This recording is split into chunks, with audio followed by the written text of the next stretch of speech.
outside, she said, I write you a note a day, think of that, and I pray for you every day. She said, you get the notes? I said, yeah. But thank you very much. I really appreciate it. We're also pleased to be joined by a star in the party, a man who's respected by everybody in Washington, and he's got to get back because he's got votes not to make. I think votes not to make. Do you understand that? Yeah.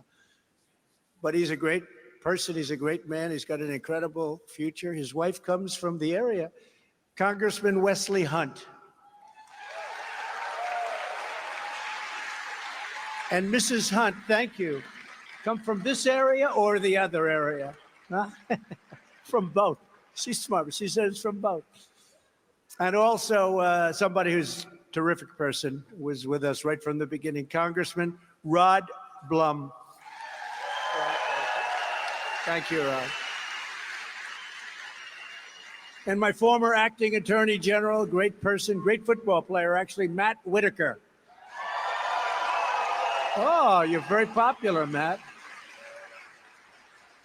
And a man I just met, great law enforcement, Howard County Sheriff Tim Beckman. Tim, thank you, Tim.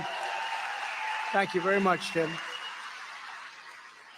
One of the most important issues in this campaign is ending the nation-wrecking catastrophe on our southern border. There's never been anything like this. Under my leadership, we had the most secure border in U.S. history, acknowledged by everybody. Now we have the worst border probably in the history of the world. There's no place in the world with a border like we have. Millions and millions of people coming in.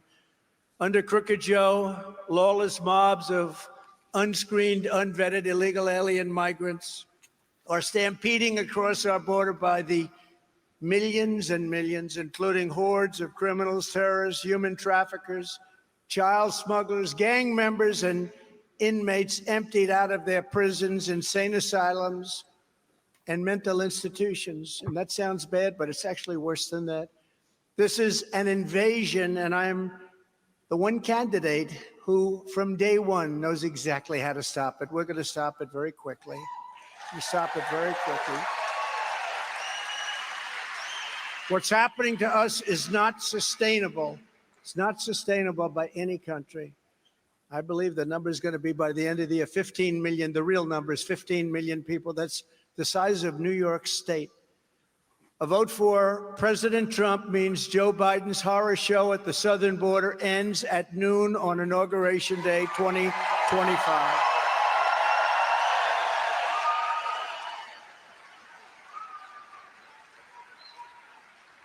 In 2016, you remember this, I ran on the border wall. That was a big deal. I ran on the border and the unsecure and very unsafe border.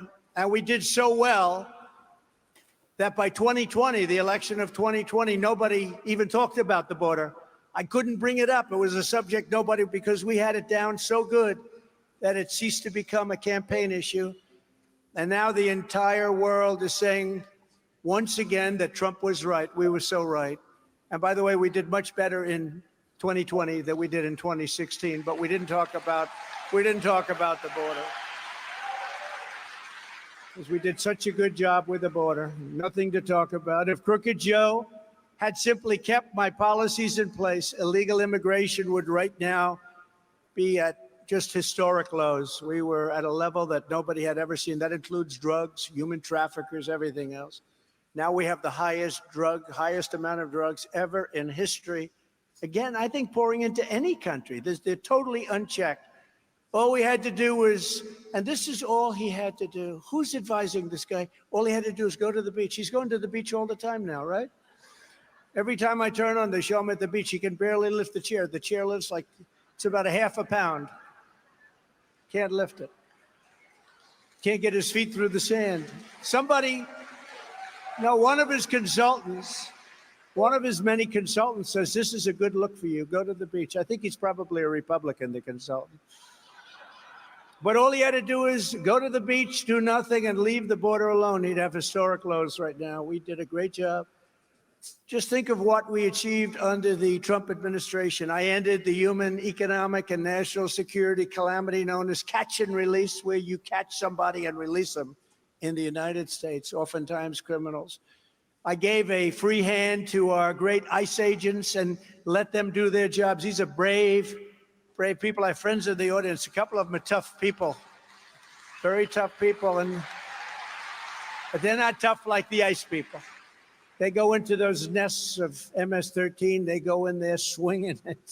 This is not like a normal situation. This is a rough job for my 3 friends here. They think they're tough guys. You're not going to do it.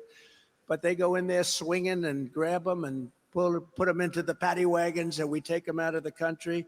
In the older days with a man named Barack Hussein Obama. Did anybody ever hear of him? Barack Hussein Obama. They wouldn't take them back in these countries where they came from. Guatemala, Honduras, El Salvador. They wouldn't take them back. They put airplanes on the runways, big airplanes, commercial jets on the runway, so when they'd fly in, they couldn't land. They stopped the buses from bringing them back. And they said to me, sir, we can't get them out. It's impossible. They won't take them back. I said, how much money do we give them as a country? $750 million for the 3 primary countries where you have the MS-13, $750 million, which is peanuts compared to what we give away to a lot of others, which we're stopping. And we were stopping it fast. But I said, stop payment immediately. So we stopped payment. The following morning, I got a call, all 3 separately. Sir, I understand there's a misunderstanding with regard to our wonderful gang members from MS-13. We love them very much. What is the problem, sir? I said, well, you know, we give you a lot of money, but you won't take them back for about 7 years, almost 10 years. You're not taking them back. Sir, we would be honored to take them back. Please send them our way. We will take them back. We love MS-13 very much. So we started sending them back, and they took them so fast, you have no idea. We still didn't pay them. We held it for a while, held it as long as possible. We deported a record number of illegal aliens all the way back then, and they had a horrible, horrible situation going, and they announced fraudulent removal numbers, totally fraudulent numbers. We sent home nearly 1 million illegals during my first term, and we will far surpass that number because we have no choice. No country can sustain what's happened to us in the last 3 years. No country can sustain it. Just as I promised, I built nearly 500 miles of border wall. You know, they like to say, oh, it was only 50. No. If there was a little board laying on the ground because there was a wall that was built 60 years ago and it was rotted, just laying on the ground, they'd remove it. They'd say that was a renovation. That wasn't a new wall. No, no. We built, and it's actually in their stats, and even the Democrat stats, almost 500 miles of wall. And we took it out of the military because Congress was terrible on this issue, terrible. Even certain Republicans like Mitch McConnell. Is he a Republican? No. Isn't he a Democrat? I thought he was a Democrat. He gives them everything they want. I thought he was a Democrat. But, you know, we took that, and because I called it an invasion. I said, this is an invasion of our country. But nobody ever thought they'd see numbers like what you're seeing today. We completely finished our original plan and then built even more wall. Almost 200 miles of additional wall was there, ready to be installed. Could have been done in 3 weeks. And they said, no, we don't want it. We want to have open borders. And a lot of people, including me, thought they were kidding. They weren't kidding. They're sick. There's something wrong with them. Either they are not smart, and I think they have to be smart because anybody that cheats on elections like that can't be stupid, or they want to destroy our country, which is, I think, what they want to do. Where the wall went up, illegal border crossings went way down by an incredible, almost 100%. And when I said Mexico will pay for the wall, they largely did. You know, they like to say, I said Mexico. Well, I called up Mexico. I said, you know, you're letting a lot of people in as we're building the wall, because once the wall goes up, but then they seek, you know, it's like water. They seek an area where there's an opening. But where the wall went up, but I said to Mexico, you have to give us 28,000 soldiers, armed soldiers, because you're letting in people at a level that nobody's ever seen before. No, no, no, we won't do that. I said, yes, you will, because if you don't do it, I'm going to put a tariff on everything you sell to us, including the car industry that they stole 32%. And I happen to like the president of Mexico a lot. He's a socialist, but you can't have everything. But I like him. But his representative came and said, we would never do that. The State Department said, sir, they'll never do that. We've been trying for 20 years, sir. I said, that's okay. You'll do it 100%. They said, no, no, they won't do it. I said, guarantee you they'll do it. I didn't want to make him a bet because a long time ago during a debate, Romney made a bet. Do you remember that? That didn't work out well. Do you remember? He said, I'll bet you $10,000. And then immediately he became known as an elitist. Two bets, 10,000, right? I would have made him a bet, but I didn't want that to happen to me. But I said to the person, a woman who was very good, but she was dealing with Mexico for 20 years, never got anything. And he came in, the top representative of Mexico. I said, listen, you're going to give us 28,000 soldiers because you're letting a lot of people go through your country. No, we cannot do that. I said, yes, you can. And if you don't, we're going to put a 25% tariff on everything, including the millions of cars that you sell into our country every year. He said, sir, I'd like to go and make a phone call. Do you mind? I said, not at all. Call the president, because that's who he was calling. He comes back 5 minutes. Sir, it would be our great honor to supply you with 28,000 soldiers free of charge. And we had great numbers. We had great numbers, and best numbers we've ever had. And, you know, it's just so sad when I see there's so many stories like that with French, with the wine. I said, I'm going to tax your wines. If you do this to us, I'm going to tax your wines and champagne. And they said, oh, you can't do it. And then they said, well, if you're going to tax our wine, are you sure you're going to do that? I said, I'm 100% sure. Here's the legislation. They said, sir, we are not going to do anything to your companies. They're going to tax all of our companies, a massive number. And then I said, I'm going to tax your wine and champagne. As soon as I said that, they said, we would be delighted not to tax your companies. We don't want our companies taxed in France. So I negotiated remain in Mexico, forcing fraudulent asylum seekers to stay in Mexico until we could tell them that their phony asylum claim was denied. Denied.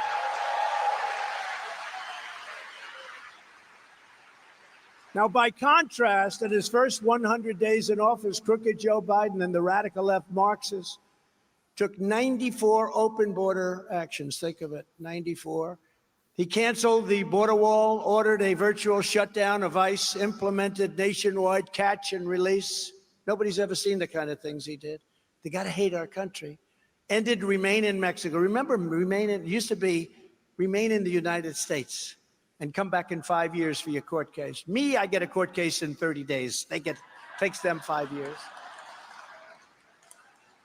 Takes them 5 years, come back, and they never show up and nobody cares.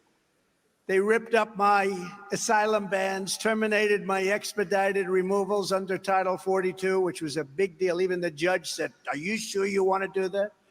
And began resettling millions and millions of illegal migrants into our communities at taxpayer expense. Numbers like nobody's ever seen, not just New York, it's all of our cities, but countrysides too. You're being affected. Even here, you're being affected. Biden puts China first, Mexico first, Ukraine first, Canada first, Europe first, Asia first, illegal aliens first, everyone first.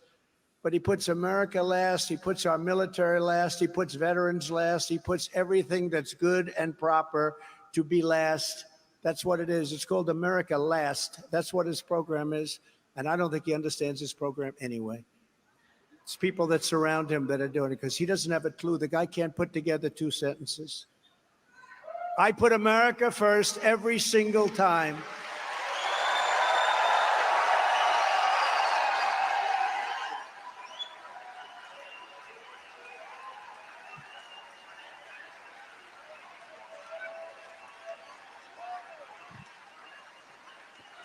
Thank you. Thank you very much.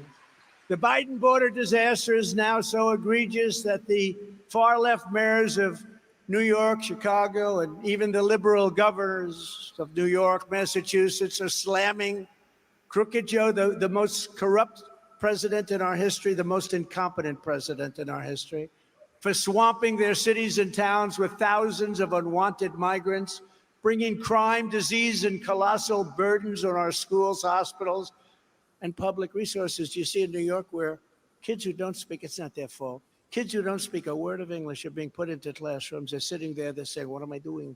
What am I doing here? They don't do anything about it. There's nothing they can do about it. The mayor of New York said the migrant crisis will destroy New York City, and he was excoriated for saying that. But even worse, Biden's deadly border betrayals are destroying innocent lives. Just days ago, an illegal alien criminal who was previously caught and released into the interior by Crooked Joe was arrested for brutally murdering a 28-year-old young man. Fabulous future ahead of this young man, stabbing him many, many times. In Erie County, New York, another illegal alien who was among hundreds and hundreds of migrants who were flowing in, bused from New York City to upstate rural communities by the mayor. Communities like this were charged with raping a woman in a hotel room in front of her 3-year-old toddler and beating her up very badly.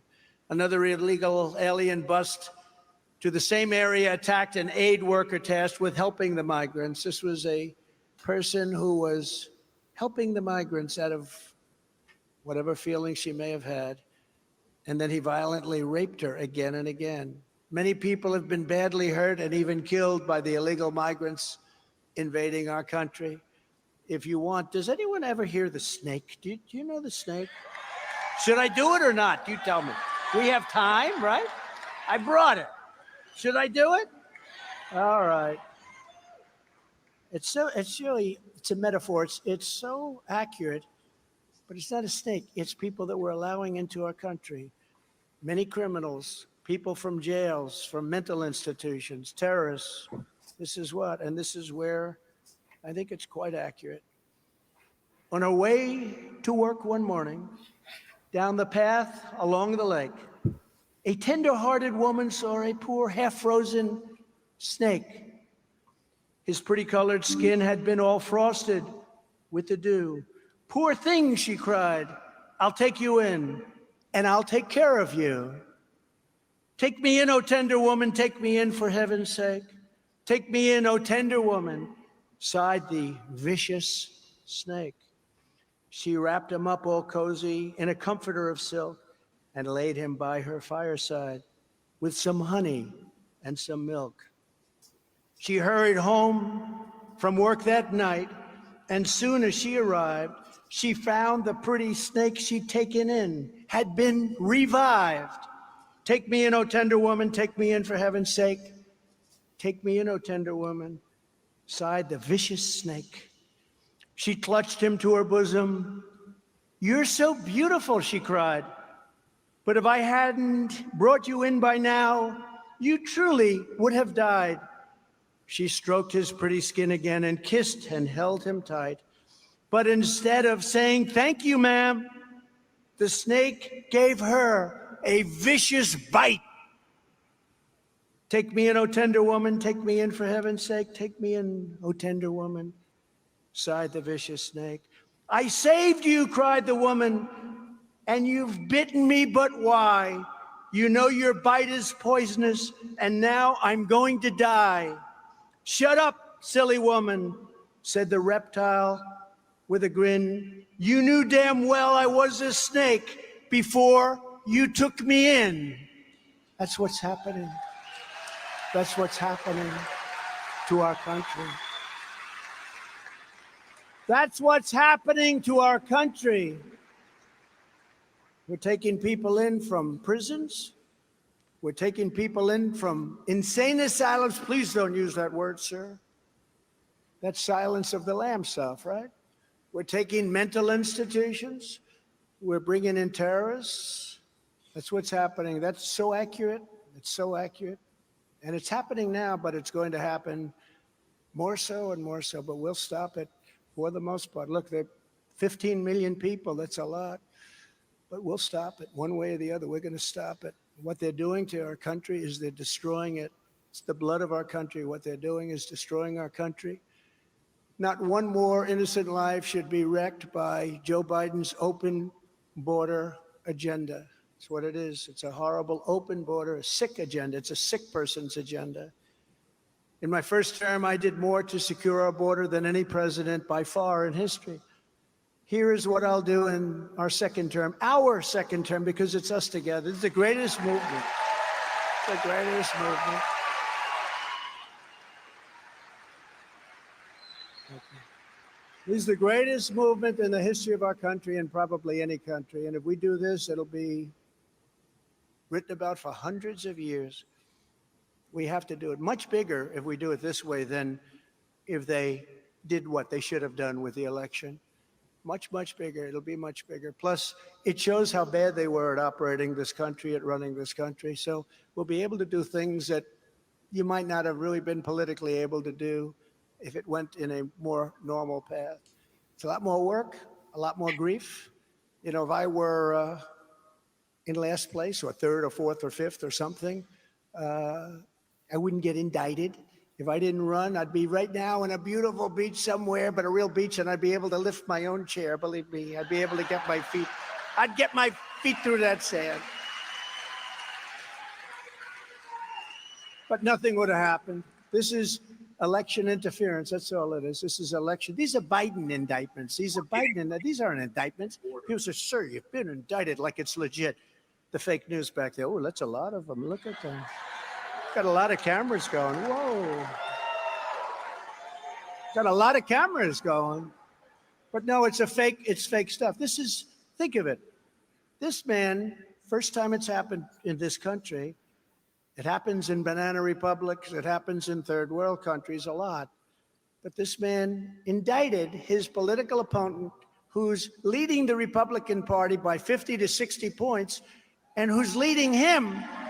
One came out today by 9 points. That's a lot, actually.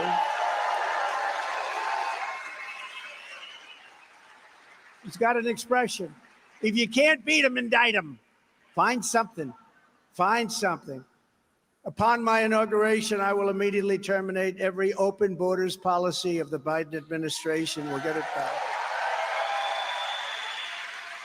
And follow the Dwight D. Eisenhower model. So Eisenhower was very tough on the border. People don't see him as that, but he was. We'll carry out the largest domestic deportation operation in American history. And I'll also invoke immediately the Alien Enemies Act to remove all known or suspected gang members. We have tremendous numbers of gang members. MS-13, the worst gangs in the world, they say.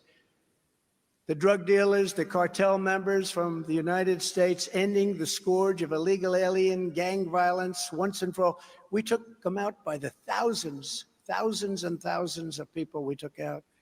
And then the election got rigged and we didn't participate and they came in and so many other bad things happened. And Russia would have Ukraine, China wouldn't be talking about Taiwan.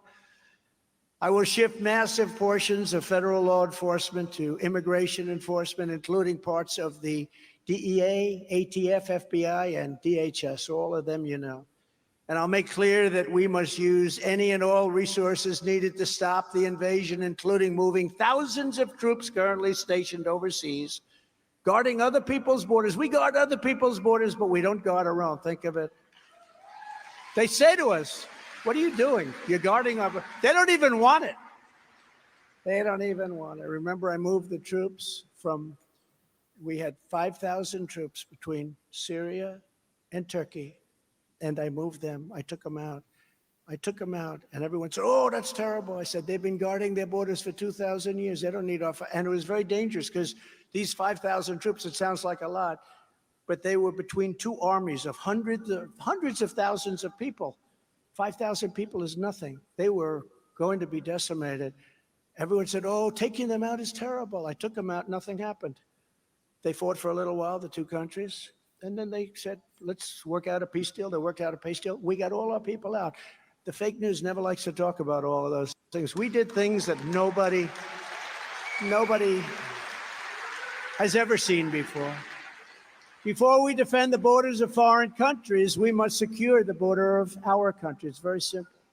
I will deploy the U.S. Navy to impose a fentanyl blockade, and we did that previously, and we were knocking that out. You wouldn't believe it. They were having a lot of problems.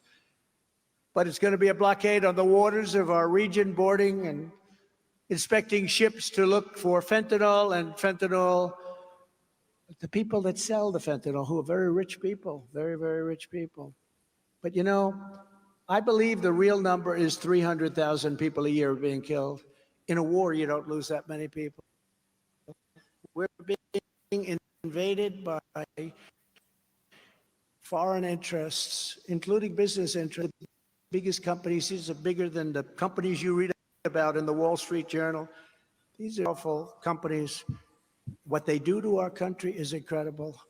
And we made force with us, and they were going to meet a bigger force.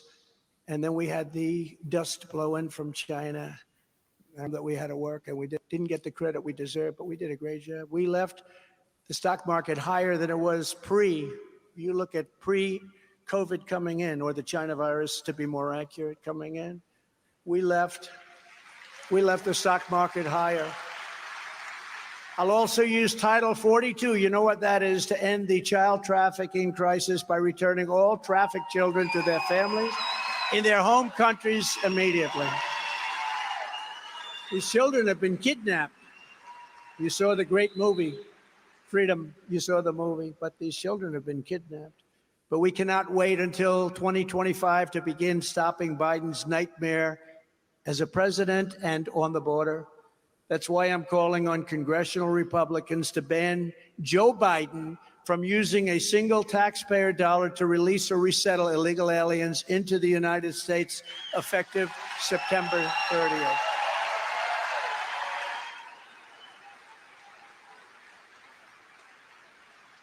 And you know, the Republicans are very good people, but honestly, they have to get tougher. They got to get tougher because they're fighting a fight that these other people, they're dirty fighters. These are dirty people. The time for talk is over. Now is the time for action. We need action. I will bring back the travel ban and expand it even further to keep radical Islamic terrorists out of our country. Look how it worked for 4 years. Look how it worked. It worked so incredibly. All the things that happened, but for 4 years, look how it worked. We didn't have problems. We didn't have problems. I hate to say it. I really hate to say it in many ways because you cause yourself your own problem. But we didn't have problems. We were very tough.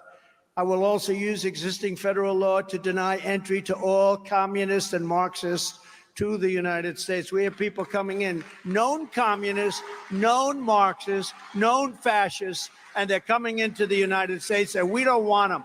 We got enough of them. We have enough of them in Congress. You want to know the truth? We have enough of them in our own Congress. The worst enemy is the enemy from within. Nancy Pelosi and little Adam Schiff with his pencil neck. I call him pencil neck. He's got the smallest neck. I don't know how his neck holds up his head. He's got the smallest neck. He is not going to be playing on Iowa or Iowa State football team, that I can tell you. No, he's such a horrible human being. I mean, they make this stuff up. Disinformation, misinformation, it's the same thing, essentially. Disinformation, misinformation. They make up Russia. Then they get caught on that, and they go to the next one. Let's go next. Ukraine. It's all they're good at. Policy, no good. Open borders, high taxes, no voter ID. Elections, by all paper elections. We want voter ID, and we want ballots. No mail-in ballots.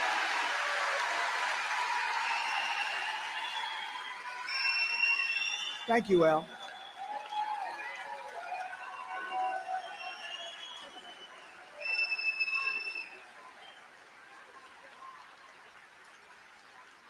You know, it's one of the biggest things when you look at polls. The polls say that it's one of the biggest things, election fraud. People in this country, you got to have borders, and you have to have free and fair elections. Otherwise, you don't have a country.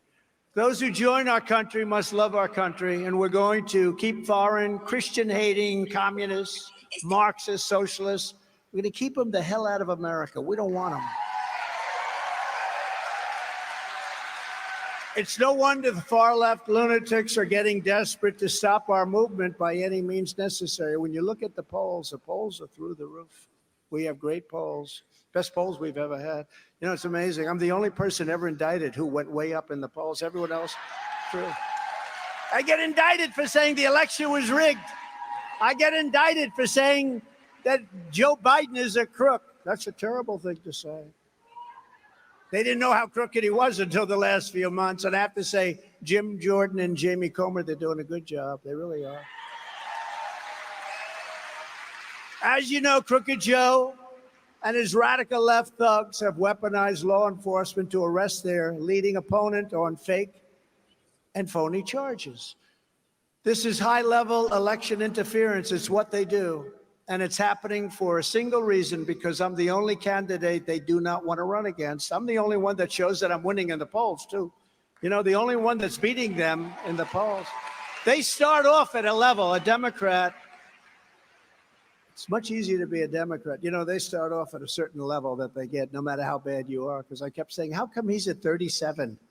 Well, you know, he's got, I don't want to insult any groups because we get a lot of them too, like unions. They're coming in for us big.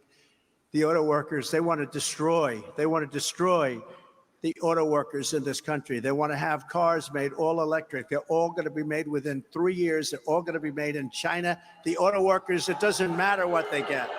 It doesn't matter what they get, because they're not going to have a job in 3 years. The new Fox poll has me up by almost 50 points over Ron DeSanctimonious and beating Biden by a lot. You know, I call him DeSanctimonious because he would have never been in politics. He was finished. He was out. The election was virtually over. He came in. He begged me for an endorsement. I said, I don't know. I did say this one of the few times I made a statement.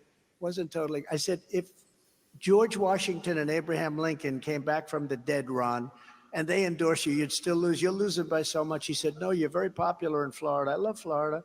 He said, if you endorse me, I think I'll win. And I gave him an endorsement. I didn't know the other person. He was Secretary of Agriculture, Adam Putnam. I hear he's a good man, but I didn't know him. So I gave him an endorsement, and he was like a rocket ship. Just from the endorsement, he went up. He won a few days later. I mean, literally a short time later, he won the primary. Then he ran against somebody who turned out to be a crackhead, but he was the hottest politician in the Democrat Party. Remember? Good-looking guy. He was going to be, you know, automatic. He was going to be a president someday. Lots of luck. I hope he has an easier path than I had. But he was going to be a president someday. And Ron said, I won't be able to beat him. I said, Ron, I'm going to give you a couple of big Trump rallies, and you're going to beat him. And we gave him rallies, and he won. And then 4 years later, they scream at him, these lunatics in the back, the press.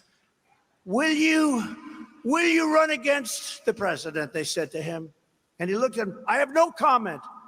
I said, no comment. This guy has no comment. That means he's running. And I started hitting him from the following day, you know, and I got a lot of heat. A lot of people would call, sir, you shouldn't attack him. He's a Republican. I said, I don't care. Difference is that much. And you see how he's done. He's been like a bird, sadly wounded, very badly wounded, actually, in flight. So he's been crashing. And we just got a poll in, I think, New Hampshire. He's in 5th place. So I wish him a lot of luck. You know, when you're loyal, and my consultants, they all get paid all this money. They don't know much. Okay. I want to use the word crap, but then I get myself in trouble. The First Lady says, darling, you shouldn't use that word. Sometimes I'll say hell. She said, darling, you shouldn't use that word. I don't know. But so I won't use the word crap. I won't use it. But they don't know too much. It doesn't sound as good when you say that, right? They don't know too much. They don't know crap. Right, Wesley? Wesley knows what I'm talking about, right? But anyway, but they said the people don't care about loyalty. Look, they don't care if he was loyal to you or not. Don't even mention it. I said, let me do my own thing, if you don't mind. They said, you'll never run for president because nobody ever became president unless you were a general. Did you know that? 92% of the people were politicians and 8% were generals. So I wasn't a politician. I wasn't a general. And I ran. They said, you won't win. So these are the same people that are telling me this. But with Ron, they said, nobody cares about his loyalty to you. Take it off the table. I said, I'm not going to take it off the table. And you know what? I think it's one of the big reasons that he's failed so badly. Second of all, he's not a talented politician, obviously, because he hasn't done very well. But you know, when you get somebody, Wesley, here's a guy who's loyal to me. I gave him by the way, I think Wesley would say I helped him a hell of a lot, right? But he's somebody that appreciates it. I think people should appreciate it. I appreciate it when people do things for me, but this guy didn't appreciate it. So I hit him exceedingly hard. Some people say, why do you hit him so hard? Because I gave him the position, I made him, and then he announced he was going to run against me. That's a bad seed. That's a bad seed. In the CBS poll, I'm beating Biden and leading by in some cases, 15 points with independence. Remember, they used to say, well, Trump has a problem with independence. I don't think so. Then they said, Trump has a problem with women. No, I don't have a problem with women. You know, the women...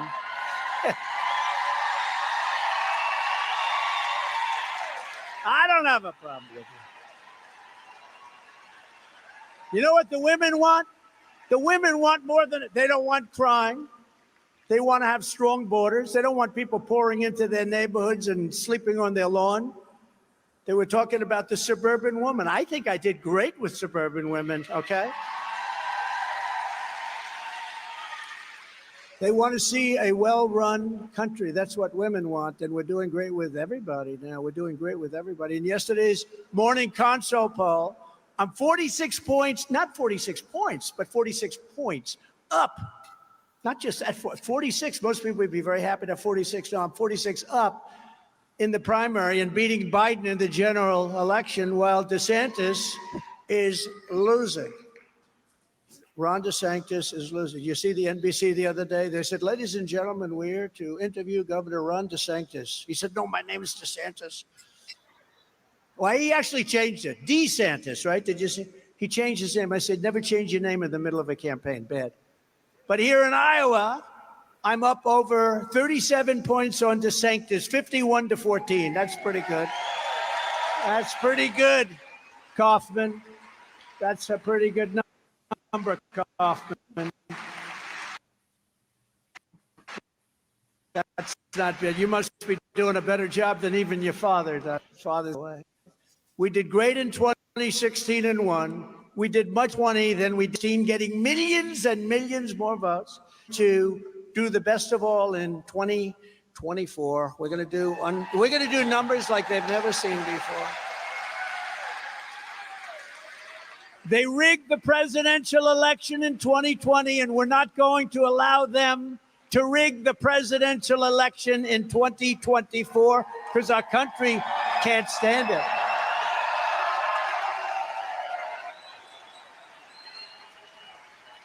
Thank you. Thank you. Thank you very much. Every time the radical left Democrats, Marxists, communists, fascists, every time they indict me, I consider it a great badge of honor. There must be something a little strange up here because most people crawl into a corner and they die. I'm being indicted for you. Thanks a lot. I appreciate it. I am. I'm being indicted for you, actually. He questioned the election. He questioned the election. He must be indicted immediately. How many Democrats questioned my election against, I don't call her crooked Hillary because I'm using that now for Biden. I don't like to have to. You know, there are enough words. So I call her beautiful. She's a beautiful woman. I call her beautiful, beautiful Hillary. But how many Democrats, think of it, went after my election? I mean, they still, now they're keeping a little bit quiet, you know, it doesn't look good. Never forget, our enemies want to stop us because we are the only ones who are capable of stopping them, and they know that. We are going to stop them, and we've really stopped them.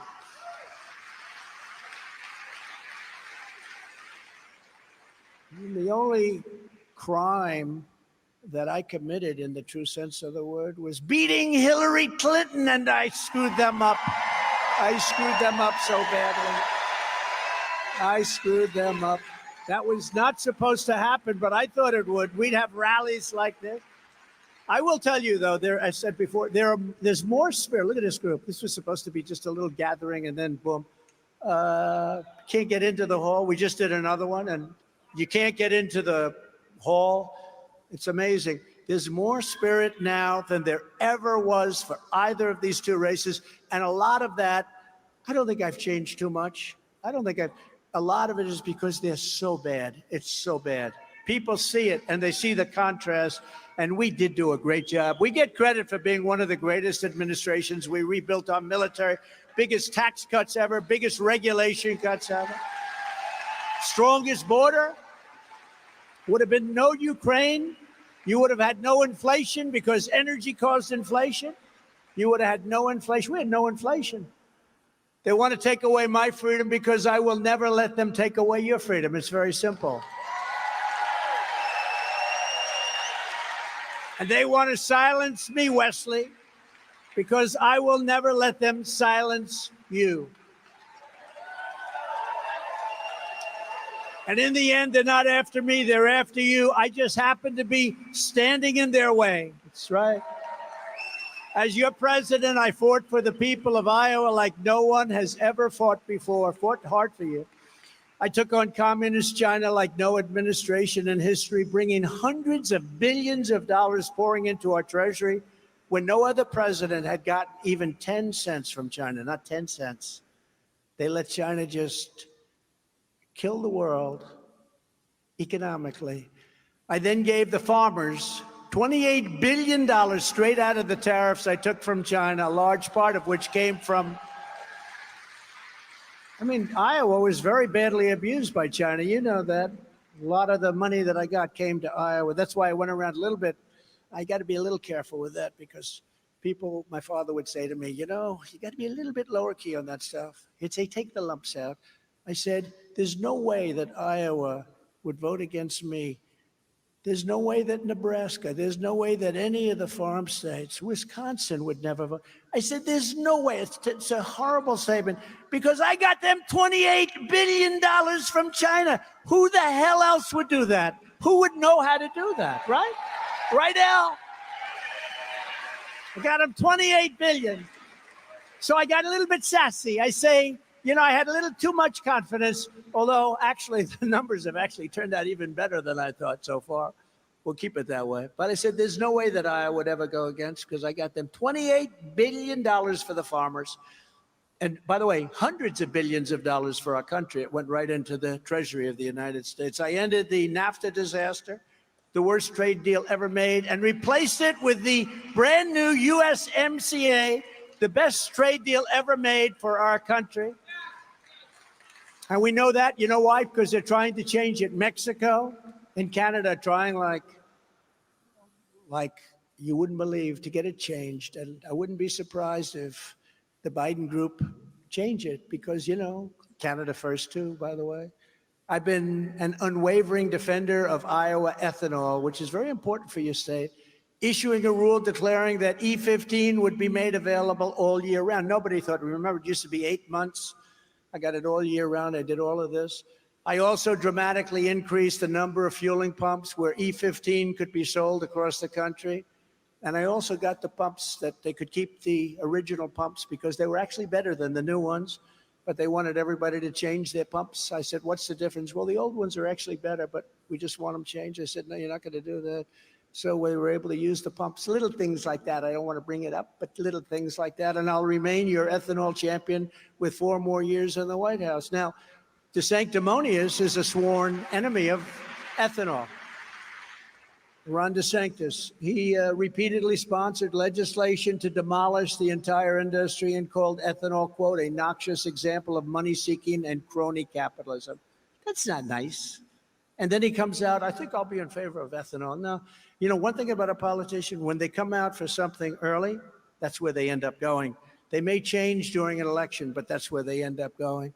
If DeSantis gets his way, Iowa's economy would be wrecked, ravaged, destroyed. He also voted to gut Medicare and Social Security. You don't know that. And voted 3 times to raise the retirement age to 70. Well, you people have worked a long time. You don't have to have the age raised to 70. There are other ways we can save a lot of money. We can start, by the way, not only save a lot of money, make a lot of money. We can start by drilling for our liquid gold right under our feet. Right?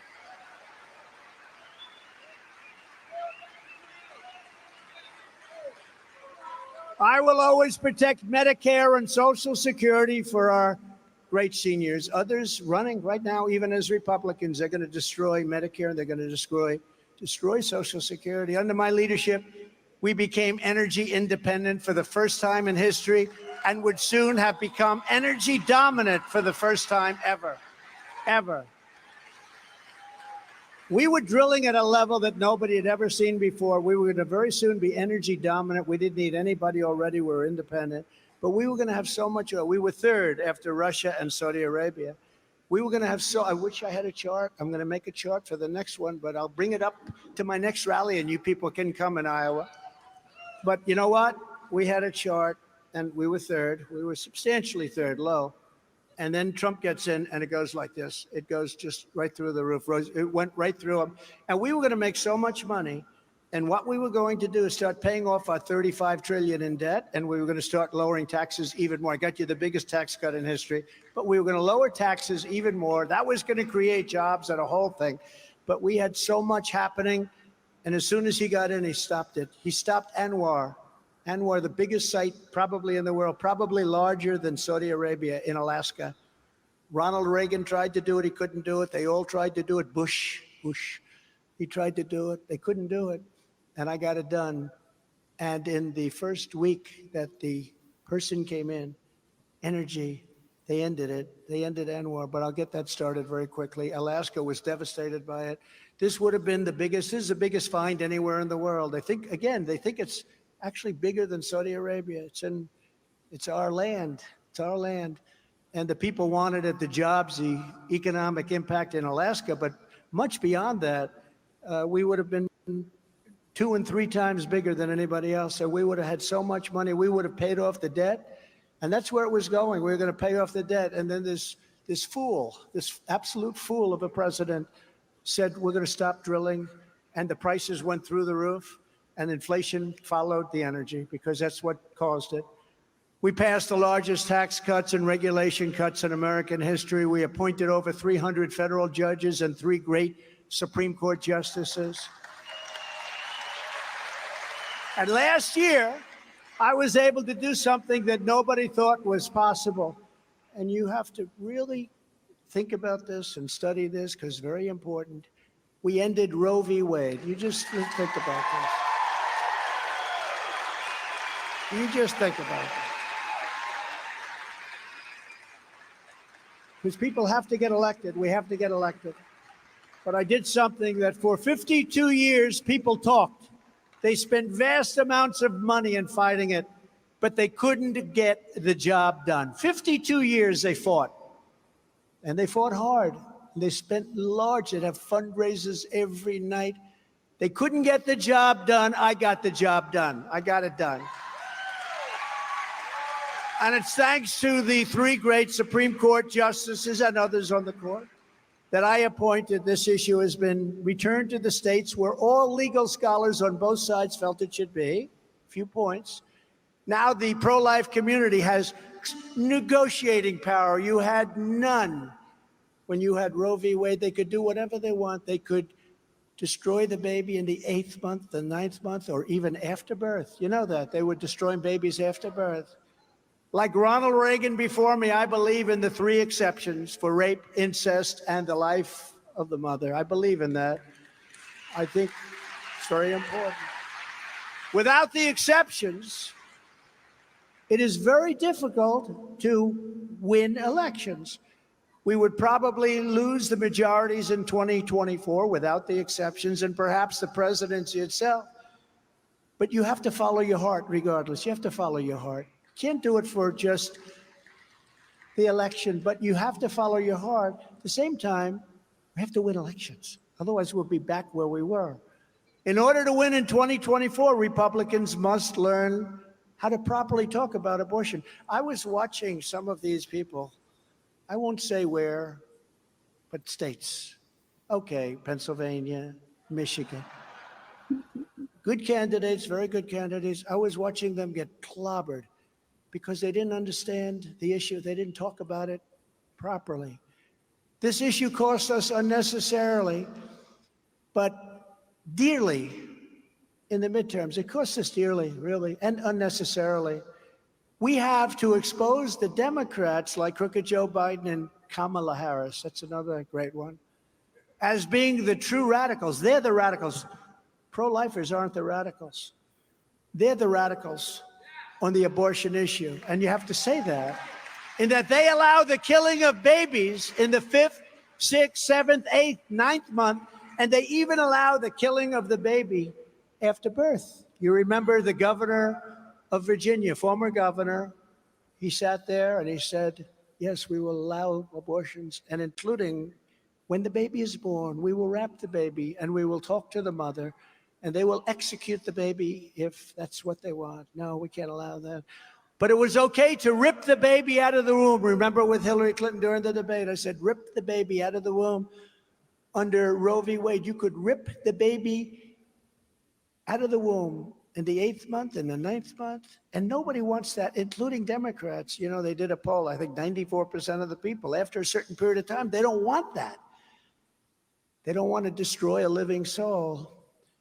Now with Roe v. Wade, no longer, now that it's gone, it's no longer, the power to negotiate is with the pro-life movement, not the radical left Democrats who are so willing to destroy life. So you have to remember, for decades, other Republican candidates raised money and gave speeches. They did everything, but they always failed for year after year. Nobody believed this happened. When this happened, nobody believed it.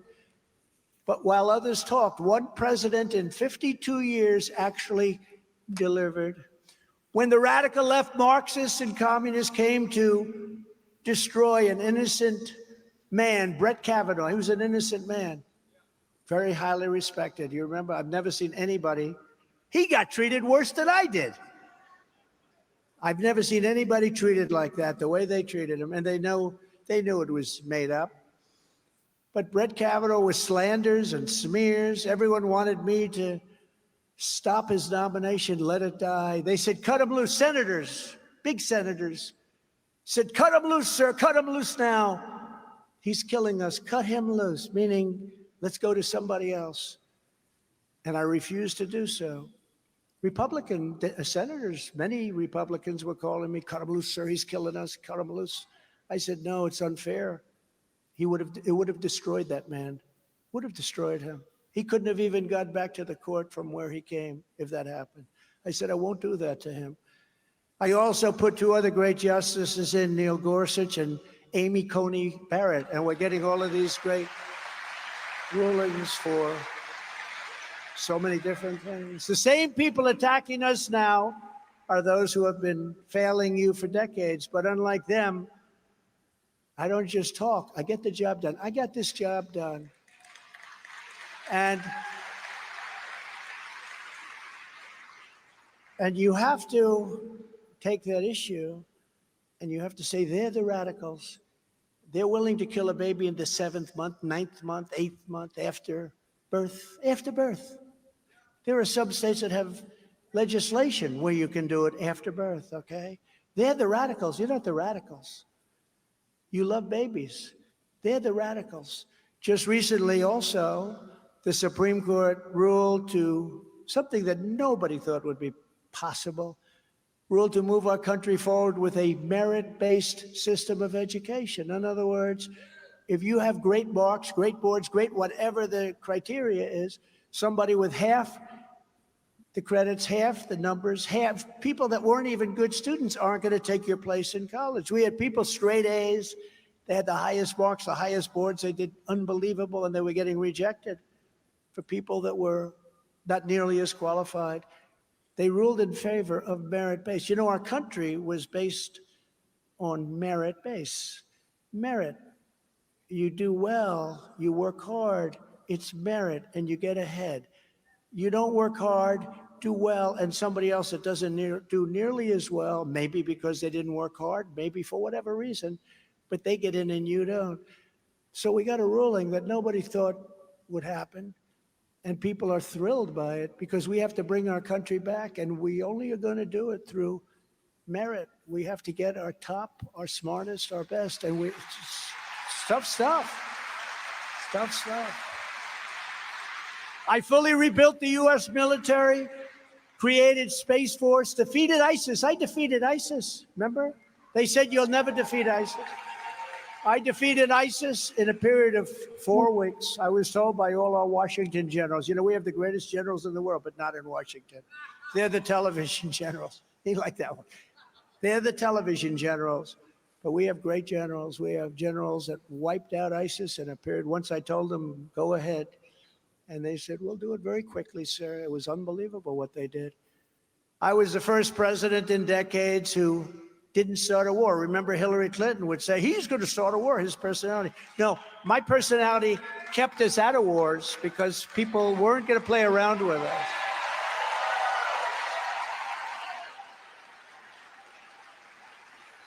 Instead, I brought our troops back home.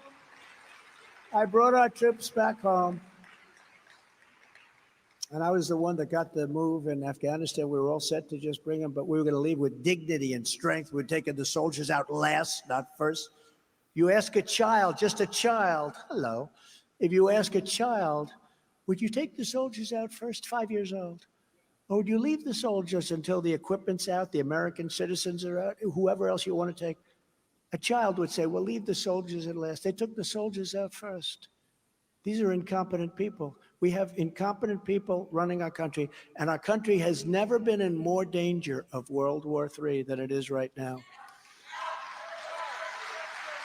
And we don't want to be the world's policeman. Under my leadership, our police and law enforcement knew that we had their back. We had their back. I gave them billions of dollars of excess military. We had military equipment in storehouses, warehouses all over the United States. And they didn't know what to do. They said, we can't give it to them. I said, why don't you want to? Because it will look too military. It will look too, a lot of it is safety equipment, you know, trucks that are armor plated and things when they go into riots. And I gave it to them, billions and billions of dollars. And it's had a profound effect.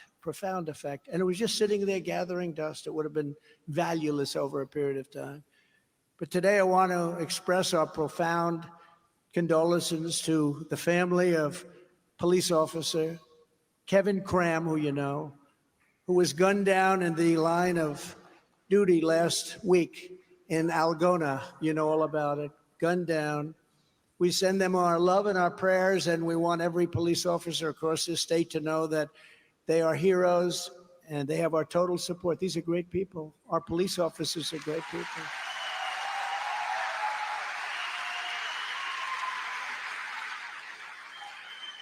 Thank you, Kevin. Thank you, Kevin.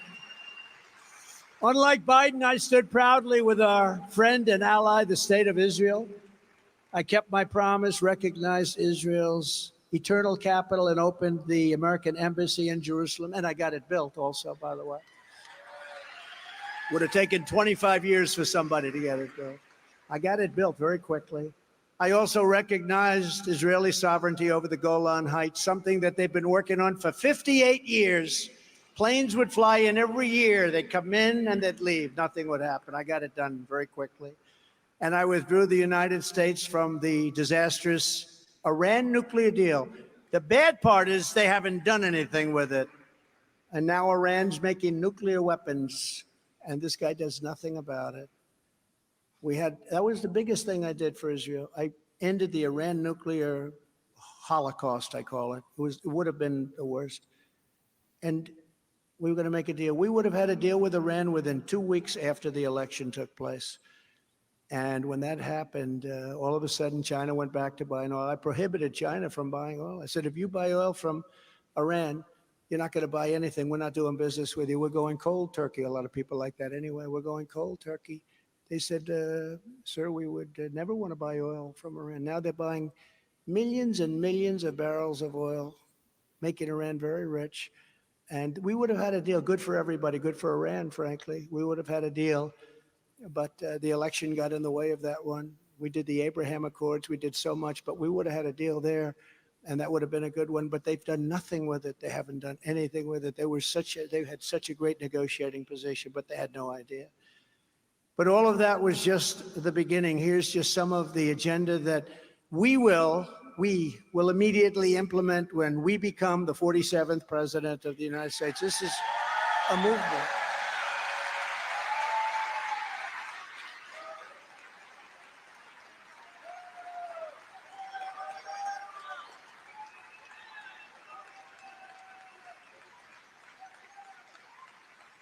Did you hear the woman on ABC the other day? I won't mention her name. I don't want to embarrass her, but she said, because she probably loses her job over there. She said, that's a movement they have. That's a movement. Well, it is a movement. It's a movement like nobody's ever seen before. We have to keep it honest. We have to keep them honest. I will totally obliterate the deep state. We fired Comey. We fired so many different people. And we will rebuild the FBI and the Department of Justice from the ground up and make them fair again.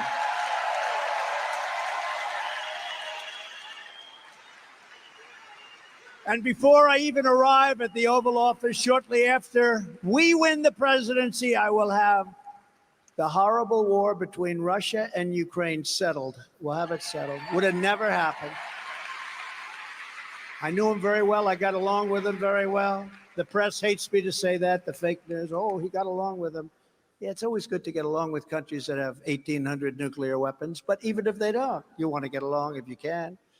But we got along well, and he knew he couldn't do it. He would have never done it, never. And he wouldn't have done it for another reason, because oil would have been so low that he wouldn't be able to prosecute it from the standpoint of money. He wouldn't have had the money. When oil went up to $120 a barrel, he was making so much money. You know, you don't think of making money during a war. He was making a fortune. Nobody ever made money like that. And now it's up almost to $100 again. He wouldn't have been able to do it because we had it down to $40 a barrel. But it'll all be done quickly. That will be done very quickly, because somebody said, whose side are you on? I said, I'm on the side of stopping all those people from being killed and all those cities from being knocked down. That's the only side I'm on. And I'm the only candidate who can make this promise. I will prevent World War III. And I'll tell you, we're very close to it. We're very close to it right now. We're very close. We've never been so close. We have an incompetent man negotiating with respect to nuclear weapons, giving away our weapons of mass destruction when other countries don't. We have an incompetent man, doesn't even know what it is, and he's negotiating with the smartest people, the smartest leaders, people that are at the top of their game. He's negotiating with. He has no clue. We're very close to World War III, don't kid yourself. And this will be a war like no other. This isn't army tanks running back and forth shooting at each other. The weaponry is so powerful, it's so devastating. This will be a war like this will be obliteration. We have a man who's incompetent. He was incompetent 25 years ago. Everybody knew that. I will stop the disaster known as Bidenomics, which means inflation, taxation, submission, and failure. That's what it means. To save Iowa farmers and Iowa ethanol, I will cancel Joe Biden's preposterous electric vehicle mandate. Everybody wants an electric car.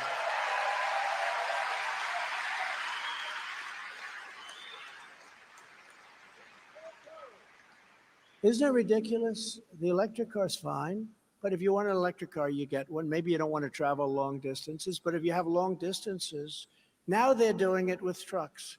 They want all trucks to be all electric. A large, big, beautiful, I won't use the name of the company, but the best company for making them, they can get 2,000 miles on a very large tank of gas, 2,000 diesel fuel, 2,000. An electric truck can go 300 miles. So does this mean they're going to stop 5 or 6 times during the trip? The trucking businesses are all going to go out of business. So many bad things that you're talking about. Our wonderful chain. The chain is going to be broken at a level it's never been broken before. One of the big truckers told me, you know, every year when we get a new fleet, every 2 years they get, he said, on average, the trucks get better and better and better and more fuel efficient. A lot of good things happen, but they get better and better. If this happens, we will have taken our fleets back 60 years. He said, and nobody's going to survive it. Nobody's going to survive it. But there will be no forced transition to all electric cars. If you want an electric car, you go buy it. I would think that, you know, I got his highest ratings. You know, when, I don't know if you saw this, but Tucker Carlson interviewed me a few weeks ago. And we had 270 million people watching. And that was on Twitter, I say it, and commonly known as X. What's that all about? What's that all about? But it was on Twitter and other platforms, but it was on there. By the way, the greatest platform is Truth. I hope, is everybody on Truth? I hope. That's the platform. That's my platform. That's where I speak. but we had 270 some odd million people watching. That's the largest in history. And very interesting, it's the largest. You know who the second was? Michael Jackson being interviewed by Oprah Winfrey many years ago. That was second, and that was about at 150 or something. But this was 271 million people. It was such a great honor to be saying it. But when I look at the things, there's so much to talk about. Did anybody see Meet the Fake Press over the weekend? Meet the Press. Meet the Press. New series just opened. Kristen Welker is the head. Took Sleepy Chuck. You remember Sleepy Chuck Todd? She took Sleepy. He looks like he's sleeping, so I came up with the name Sleepy Chuck Todd. He likes me very much. But he got the boot, and she's in, and she was a little nasty, but not too bad. I've had worse. But they got tremendous ratings. As long as we get ratings, as long as we have a voice, we'll be able to be okay. As long as we have a voice. But the fake news was very upset that they allowed me on. Can you imagine? You're running for president, you're leading by 50 or 60 points, and they say, don't put him on, please. On day one, I will sign a new executive order to cut federal funding for any school pushing critical race theory, transgender insanity, and other inappropriate racial, sexual, or political content on our children. Right? Can you imagine? Can you imagine? And the next thing, I will not allow the mutilation of our children. Now, can you imagine 10 or 15 years ago having a candidate stand up and say, we will not allow the mutilation? And it's really sexual mutilation of our children, but the mutilation of our children. Can you imagine having to say a thing like this? This is how screwed up our country is, and how screwed up in a way the world is, but we're sort of leading the world, where somebody has to get up and say, I'm not going to allow your children to be mutilated. And this is a standard phrase now that you have to say to let people know that you're not going to let that happen. We're going to make it against the law to do. I will not give 1 penny to any school that has a vaccine mandate or a mask mandate.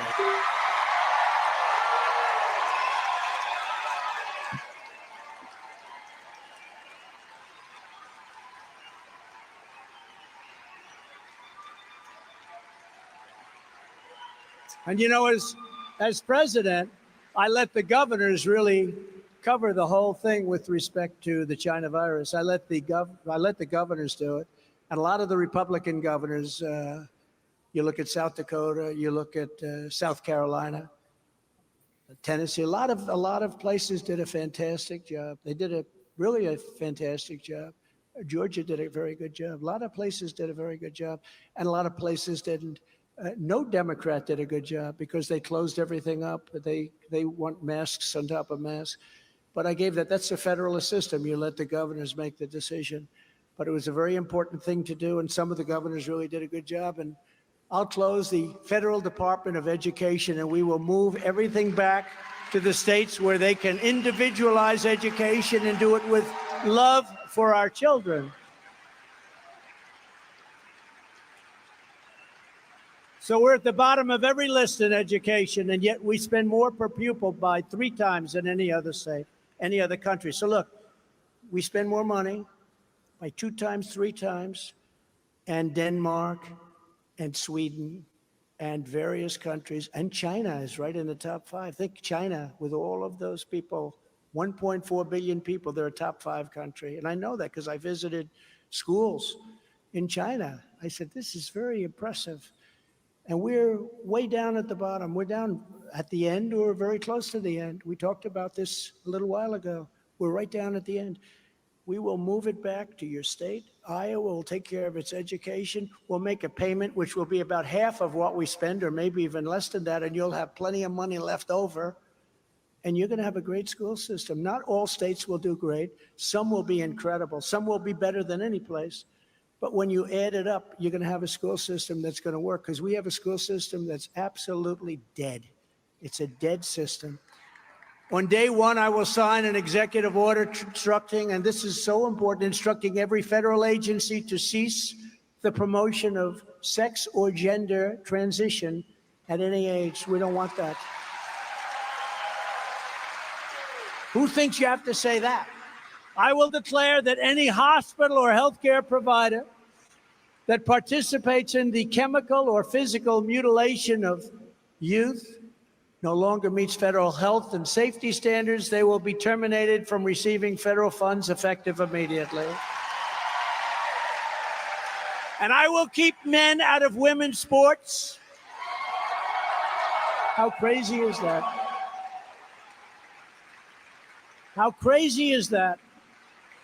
2 weeks ago, a weightlifting record was broken by numbers that you wouldn't believe. Stood for many years. They'd put like a little quarter of an ounce on one side, and they just couldn't do it. The women couldn't get it up. They couldn't do it. Guy comes along. He lifted a lot. He broke the record by like 140 pounds. How crazy is it, right? How crazy. And you know what? It's very bad. It's very demeaning to women, too. The swimmer, I tell the story. I'm not going to go through a big deal, but I look down, I look left, I look right. I look left, I look right. The woman, she's a great champion. She's been swimming largely against these people because they're all champions. Then she looks over here and she sees a guy that's like this monstrous guy who's a woman now. And he looks at her, stares at her. He's got a wingspan like Wilt Chamberlain. Does anybody know Wilt? Wilt the Silk. Wilt was a large person. Wilt was 7'2", and he was a great NBA player. He scored 100 points in one game, if you remember. That's a record I think will never be broken. But Wilt is still Chamberlain, so she looks and she says, whoa. And then I say jokingly, and she was badly injured in that meet. Because when the race started, he went by her so fast that she got windburn, horrible, horrible windburn. She hasn't recovered. It's so crazy. It's so demeaning to women. And I'll sign a law that I said in all 50 states will prohibit sexual mutilation of these beautiful children. I will restore the Trump ban on transgender in the military. We had a ban on it. It's what the generals wanted until they got on television. Just as I did for 4 years, I will fully uphold the Second Amendment. That was not easy, but we did it very successfully. And I will secure our elections. Our goal will be one-day voting with paper ballots and voter ID, nice big voter ID. But until then, Republicans must compete, and we have to win. And in conclusion, this is what we must do to restore our country to greatness. We want America great again. The USA is a mess. Our economy is crashing. Inflation is out of control. China, Russia, Iran, North Korea have formed together as a menacing and destructive coalition.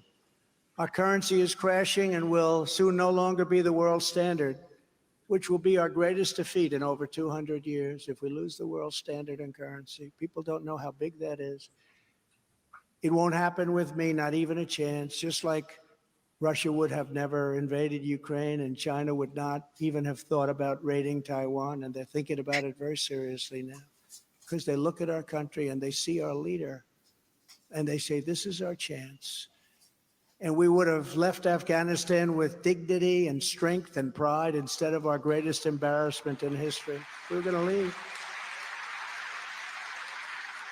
If you took the 5 worst presidents in the history of the United States and added them up, they would not have done near the destruction to our country as Joe Biden and the Biden administration have done.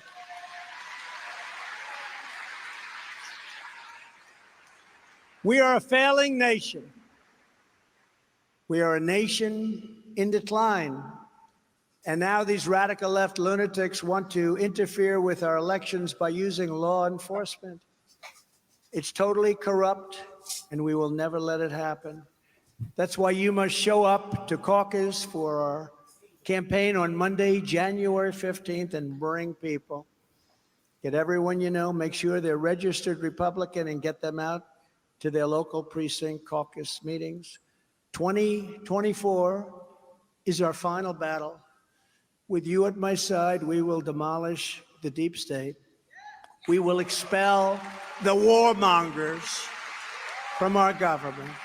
They want to go to war with everybody. We will drive out the globalists. We will cast out the communists, Marxists, and fascists. And we will throw off the sick political class that truly hates our country. We will rout the fake news media. We will defeat crooked Joe Biden, and we will end illegal immigration once and for all, just as we had it 3 years ago.